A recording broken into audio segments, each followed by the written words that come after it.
സമത നമ്മൾ ചെയ്യുന്ന ഒരു വെറൈറ്റി ബിരിയാണി റെസിപ്പി ഒക്കെ ഒരേ സംഭവങ്ങളാണ്, സിമ്പിൾ ആയിട്ട് ഉണ്ടാക്കാം. 2 കിലോ സവാള കട്ട് ചെയ്തത്, 1 കിലോ തക്കാളി, ഇഞ്ചി പേസ്റ്റ് 100 ഇട്ടാ, വെളുത്തുള്ളി ഒരു 150, ചതച്ച പച്ചമുളക് 100, ചപ്പ് 100 പുതിന ഇട്ടാ, ചിക്കട്ടാ 5 കിലോ, 500 തൈര് ഇട്ടാ, മഞ്ഞൾപ്പൊടി, ബിരിയാണി മസാല, കുറച്ച് റോൺപൊടി, സൺഫ്ലവർ ഓയിൽ, ആവശ്യത്തിന് ഉപ്പ്. 5 കിലോ അരി എന്ന് പറഞ്ഞാൽ ഈ ജഗ്ഗിന് 3 ജഗ്ഗും ഉണ്ടാവും, 3 ഉണ്ടാവും. 3,800 അരിക്ക്, ഈ കപ്പിന് 3,800 അരിക്ക് 5,400 ഇത്ര വെള്ളം എടുക്കാം. 5 കപ്പും 400 ഇതും വെള്ളം എടുക്കാം അല്ലേ. നമ്മുടെ അങ്ങനെ കണ്ട ഇതാണ് നമ്മൾ ദമ്മിട്ടാലും ചട്ടക്കിട്ടാലും ഇങ്ങനെ കത്ത് അതിന്റെ അടിയിലല്ലേ, അടിയിൽ വേണ്ട. അപ്പൊ ഫുള്ള് എന്തായി, തക്കാളി ഒക്കെ വാടിയില്ല, ഇതൊക്കെ വന്നിട്ടുണ്ടാവില്ലേ.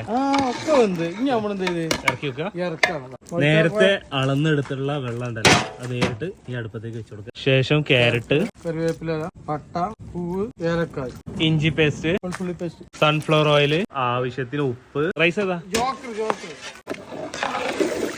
നമ്മുടെ അങ്ങനെ 3/4 വേവില് റെഡി ആയിട്ടുള്ള റൈസ് ഇതാ ഇനി ഇതിനകത്ത് ഇട്ട് കൊടുക്കുന്നത്. 6 kg ഏറ്റവും ടോപ്പിൽ കുറച്ച് നന്നായിട്ട് ഒഴിച്ചു കൊടുത്ത് അങ്ങനെ ദമ്മ് പൊട്ടിച്ചിട്ട് വേറെ പാത്രത്തിലേക്ക് റൈസ് മാറ്റി കേട്ടാ. വെള്ളമൊക്കെ പറ്റിപ്പോയല്ലേ.